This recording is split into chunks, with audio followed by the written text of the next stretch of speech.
اعوذ باللہ من الشیطان الرجیم، بسم اللہ الرحمن الرحیم۔ روحانی وظائف آفیشیل کے معزز سامعین و ناظرین، السلام علیکم ورحمۃ اللہ وبرکاتہ۔ ایسے تین وظائف جو آپ کو کروڑوں وظائف سے بے نیاز کر دے گا، اور یہ وظائف آپ زندگی کے کسی بھی شعبے، کسی مرض کے لیے، کسی بھی کام کے لیے، کسی بھی مشکل کے لیے، قرض کے لیے، مرض کے لیے، مطلب کہ آپ کسی بھی چیز کے لیے کر سکتے ہیں۔ کوئی بھی آپ کا بڑے سے بڑا کام ہو، آپ چاہتے ہیں کہ دنیا میری غلامی کرے، لوگ میری غلامی کریں، اللہ تعالیٰ مجھے رزق سے نوازے، اللہ تعالیٰ مجھے دولت سے نوازے، اللہ تعالیٰ مجھے اپنے جو پوشیدہ نعمتیں ہیں ان سے بھی نوازے، اللہ تعالیٰ ان نعمتوں سے بھی نوازے جو اللہ تعالیٰ کی ظاہری نعمتیں ہیں، اور اللہ تعالیٰ میرے تحفظ بھی فرمائے دشمنوں کے شر سے، جنات کے شر سے، جادوگروں کے شر سے، ہر چیز سے اللہ رب العزت میری فیملی کی حفاظت بھی فرمائے۔ معززین، میں کہتا ہوں کہ یہ سارے وظائف کا نچوڑ ہیں،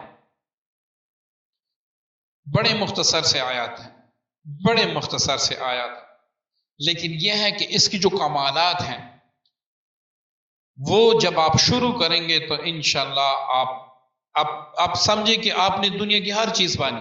وہ لوگ جو پتہ نہیں معقلات کے لیے، جنات کے لیے، مختلف کاموں کے لیے بڑے بڑے لمبے لمبے 3 گھنٹے کے وظائف پڑھتے ہیں، آج میرے خیال میں اب جو وظیفہ میں آپ کو بتا رہا ہوں 10 منٹ کا ہوگا، 11 منٹ کا ہوگا، ٹھیک ہے، زیادہ سے زیادہ آدھے گھنٹے کا ہوگا، لیکن ہوگا ایسے کہ تیر نشانے سے خالی نہیں ہوگا۔ تیر نشانے پہ لگے گا، ضرور ضرور لگے گا، اور ایسا لگے گا کہ آپ یاد رکھیں گے۔ میں سمجھتا ہوں کہ کل کائنات اگر مل جائے، آپ کا بال بھی بھیگا کرنا چاہے تو کچھ نہیں کر سکتے جب آپ یہ وظائف پڑھیں، ان کے سہارے سے دعا کریں۔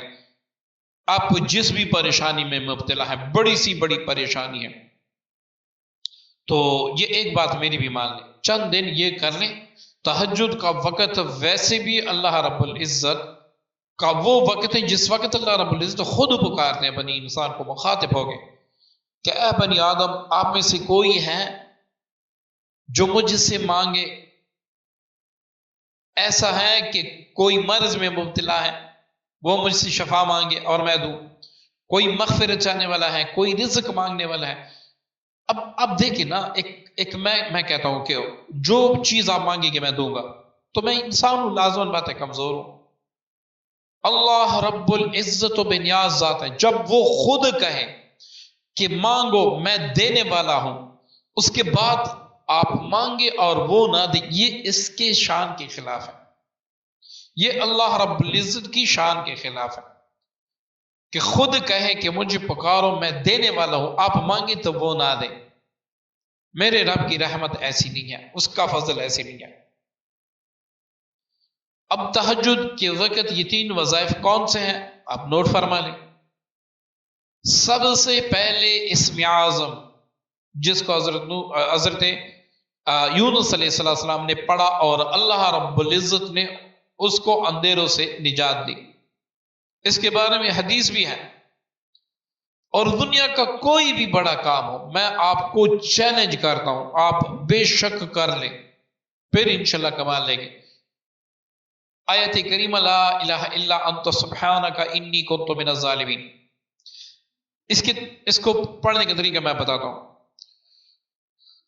سب سے پہلی جو آیت ہے، سب سے جو پہلی آیت ہے وہ حسبنا اللہ و نعم الوکیل، حسبنا اللہ و نعم الوکیل۔ آپ نے کیا کرنا ہے؟ تہجد کے وقت آپ 8 رکعت، 6 رکعت، 4 رکعت، جتنا بھی آپ پڑھ سکتے ہیں پڑھ لیں۔ اس کے بعد کھڑے ہو کر آپ نے کھڑے ہو کر سر سے ٹوپی ہٹا دے، اضطرابی حالت بنا دے کہ جیسا ایک برسوں پرانا غم کا مارا ہو، دنیا کا دھتکارا ہو، کوئی اس کا جو ہے نا حال پوچھنے والا نہ ہو، اور وہ اس کی ایسی حالت بن گئی ہو کہ کپڑے پٹے ہوئے ہوں، سر پر کوئی چیز نہ ہو، پاؤں میں کوئی چیز نہ ہو، ایسی آپ نے آستین کھول کر، آپ نے سر سے ٹوپی ہٹا کر گریبان کی بٹن کھول کر اگر کوئی میری بہن یہ کرنا چاہے تو اس کو یہ عمل نہیں کرنی. آپ نے سر سے دوپٹہ نہیں ہٹانا، آپ ویسے ہی کر سکتے ہیں. مرد کے لیے ہے، عورت ویسے ہی کر سکتی ہے. آپ نے اس طرح کی اضطرابی حالت بنا کے آپ نے یہ پڑھنا ہے حسبنا اللہ و نعم الوکیل، حسبنا اللہ، کڑے ہو کر آپ نے پڑھنا ہے. ٹھیک ہے جی، کڑے ہو کر آپ نے پڑھنا ہے حسبنا اللہ و نعم الوکیل. جب آپ یہ پڑھ لیں، کتنی بار؟ 100 بار پڑھ لیں. اگر وقت زیادہ ہے اور آپ چاہتے ہیں کہ اس میں ایسی طاقت ہو کہ کوئی مقابلہ نہ کر سکے اس کا، تو 450 بار پڑھ لیں، آپ کا زیادہ وقت نہیں لگے گا. اس کے بعد فوراً سجدے میں جائیں، 41 بار لا الہ الا انت سبحانک انی کنت من الظالمین اپنے کاموں کے تصور سے پڑھ لیں، سجدے میں پڑھ لیں. پھر سجدے سے سر اٹھا کر آپ کوئی سا بھی استغفار جو آپ کو یاد ہو 313 بار پڑھ لے. وقت کی کمی ہے تو آپ ایسا کریں کہ 200 بار پڑھ لے، 100 بار پڑھ لے، کوئی وہ نہیں ہے. اس کے بعد اول آخر درود پاک پڑھ کے دعا کریں، یا اللہ ان اسم اعظم کی برکات سے، یا اللہ میں فلاں پریشانی میں مبتلا ہوں، میں پسند کی شادی کرنا چاہتا ہوں، آگے والے نہیں مان رہے، کسی نے میرے خلاف عدالت میں کیس کیا ہوا ہے، یا اللہ نہیں مان رہے، فلاں دشمن جو ہے وہ مجھے نہیں چھوڑ رہا، مجھے قتل کرنے کے در پہ ہے، کہ اللہ اس سے میری جان چھوڑا. یا اللہ ساری مخلوقات کو میرے لیے مسخر کر دے. یا اللہ میرا جو ڈاکٹری کا پیشہ ہے، میں حکیم ہوں، میں عامل ہوں، میرے کاروبار میں ترقی عطا فرما، مجھے حق حلال رزق. دنیا کا کوئی بھی مقصد ہے، یا اللہ مجھے لا علاج بیماری ہے، اس کا علاج تیرے سوا کسی کے پاس نہیں ہے، میرا علاج کر رہے. آپ کو دیں گے تو اب چند دن تو پڑھ لیں، جب وہ شفا دینے پہ آ جائے گا تو اسباب بھی خود بنائے گا. وہ شفا نہیں دے تو ہم کہتے ہیں نا میں فلاں مل کے پاس گیا، فلاں ڈاکٹر کے پاس گیا، فلاں میں نے ایسے کیا. میرے رب نے ابھی شفا لکھی نہیں ہے. جب میرے رب نے شفا لکھی نہیں ہے تو آپ ٹھیک کیسے ہوں گے؟ میرے رب نے شفا لکھی نہیں ہے تو آپ ٹھیک کیسے ہوں گے؟ جب بھی کوئی مصیبت آئے، کوئی بھی آپ کا کام ہو، کوئی بھی مرض ہو جس سے آپ چھٹکارا پانا چاہتے ہیں، سب سے پہلے جو آپ نے کام کرنا ہے اللہ کے در پہ آنا ہے. اللہ کے در پہ آ جائیں، اللہ سے مانگے، وسیلے وہ خود بنائے گا. وسیلوں کی طرف آپ نہ جائیں، وسیلے وہ خود بنائے گا. زیادہ آپ تکیں گے نہیں. ہم سب سے پہلے عاملین کے پاس جاتے ہیں، پھر ڈاکٹروں کے پاس جاتے ہیں، پھر اس طرح رہ دے کے خود وظائف پڑھتے ہیں.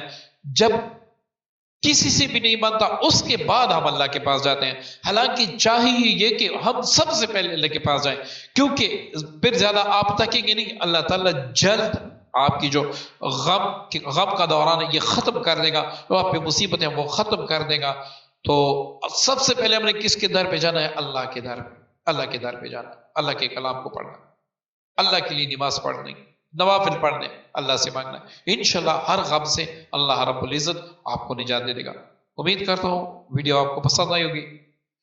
دعاؤں کی درخواست ہے. السلام علیکم ورحمۃ اللہ وبرکاتہ.